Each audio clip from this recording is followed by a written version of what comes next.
je m'appelle Aliénor. Depuis 2 ans maintenant, je suis éleveuse de chevaux. C'est pas du tout ce que je pensais faire en fait. Qu'est-ce que tu veux vraiment faire?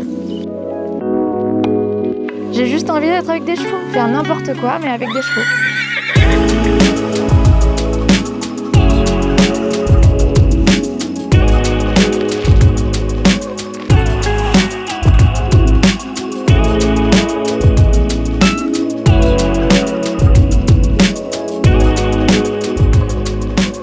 Mon entourage m'a beaucoup dissuadée d'aller dans les chevaux, surtout pour des raisons financières. J'ai fait des études parce que j'avais de bonnes notes, de bons résultats scolaires, mais je m'ennuyais beaucoup.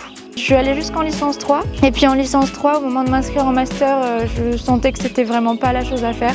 Comme j'avais un boulot étudiant à côté, j'ai été prise en CDI à plein temps, et je me suis dit je vais faire ça quelques temps, et puis on verra où ça me mène. Même si j'aimais beaucoup ce que je faisais, malgré tout, je me sentais toujours pas à ma place. J'ai rencontré mon compagnon. J'ai démissionné pour le suivre parce qu'il a été muté.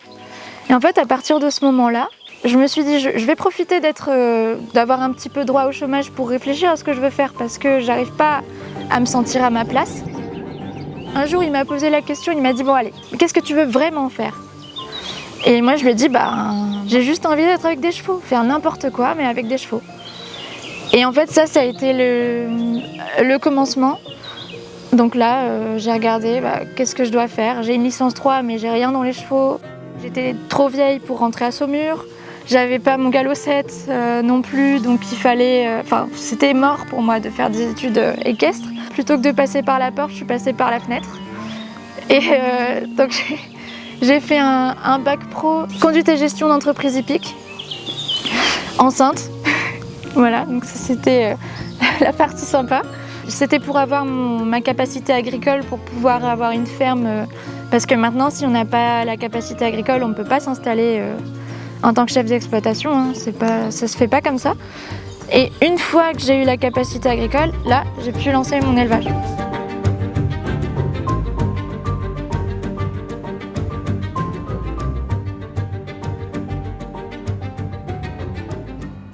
Quand je me disais qu'est-ce que je veux faire avec les chevaux, un centre équestre, non. De toute façon, il me fallait un BPGEPS. En étant enceinte, passer un BPGEPS, c'est pas possible. Hein. Être entraîneur, pareil, il faut avoir fait des concours. Moi, j'ai complètement mis de côté une carrière de concours pour les études, donc c'était pas possible. Et puis en fait, l'élevage, c'était évident. J'adore les poulains. Le comportement des chevaux, ça m'intéresse beaucoup. Et au fur et à mesure des bouquins que j'ai pu lire, quand je cherchais ce que je voulais faire, l'élevage c'est devenu la bonne voie, quoi.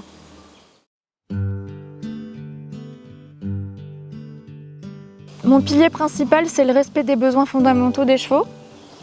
Donc pour ça, j'ai mis en place un système de paddock paradise, une équitation respectueuse, donc ça passe par l'étude du comportement et l'équitation éthologique. Plus précisément dans les techniques d'élevage, j'aime que les chevaux vivent en troupeau. Par exemple, ma jument reproductrice la plus jeune a 4 ans et la plus âgée a 22 ans. Et du coup, ça permet aux poulains d'avoir des exemples à suivre de différents âges. Des plus jeunes plutôt pour jouer, des plus âgés pour les recadrer, pour leur montrer les bonnes pratiques. Et du coup, ça donne des poulains qui après sont équilibrés dans leur tête. Je pratique le sevrage tardif ou naturel. Alors sevrage tardif, j'entends par là que les poulains ne sont pas sevrés avant 10 mois, sauf cas de force majeure. Si jamais une jument va pas bien, si ça va pas bien, ça peut arriver qu'on sèvre plus tôt, mais sinon c'est aux alentours de 10 mois.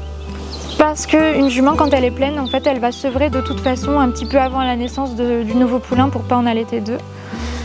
Donc ça se fait à ces âges-là. En sevrage naturel, quand la jument n'est pas pleine, ça peut aller jusqu'à 13-15 mois, sans problème. Ça donne des poulains qui ont une croissance beaucoup plus harmonieuse, qui visuellement sont quand même plus jolis, sont plus remplis, ils ont tous les apports qu'il faut grâce au lait de la mère. Et surtout, la mère tient son rôle d'éducation jusqu'au bout. Le sevrage tardif aussi, ça réduit beaucoup ce qu'on appelle l'anxiété de séparation à l'âge adulte. Donc quand vous avez un cheval, que vous le sortez du troupeau et qu'il est en stress total parce qu'il n'y a plus les autres, ben ça arrive beaucoup moins en fait quand on les sèvre tardivement. Un de mes objectifs que j'ai réussi à atteindre avec mes minis, c'est de les faire vivre en cellule familiale, donc un étalon avec ses juments, avec les poulains. Et parce que l'étalon a aussi un rôle dans l'éducation des poulains, hyper important.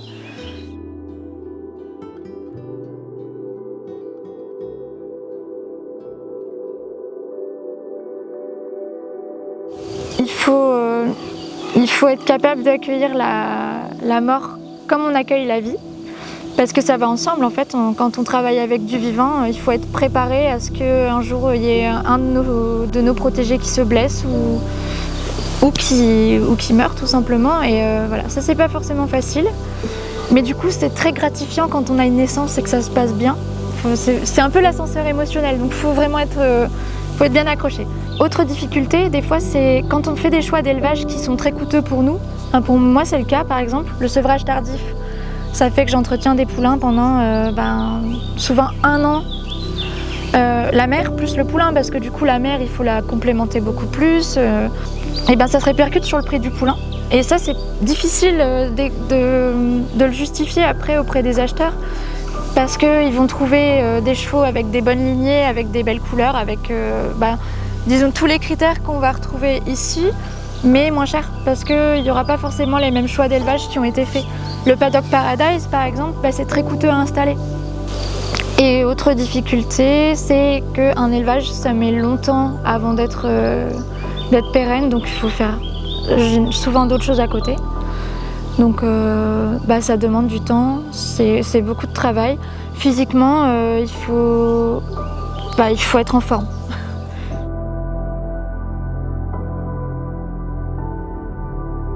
Les chevaux miniatures, je les élève parce que je suis sensible à l'équithérapie et tout ce qui est médiation animale, parce que j'ai eu un petit frère lourdement handicapé et que les contacts avec les animaux lui ont toujours fait énormément de bien.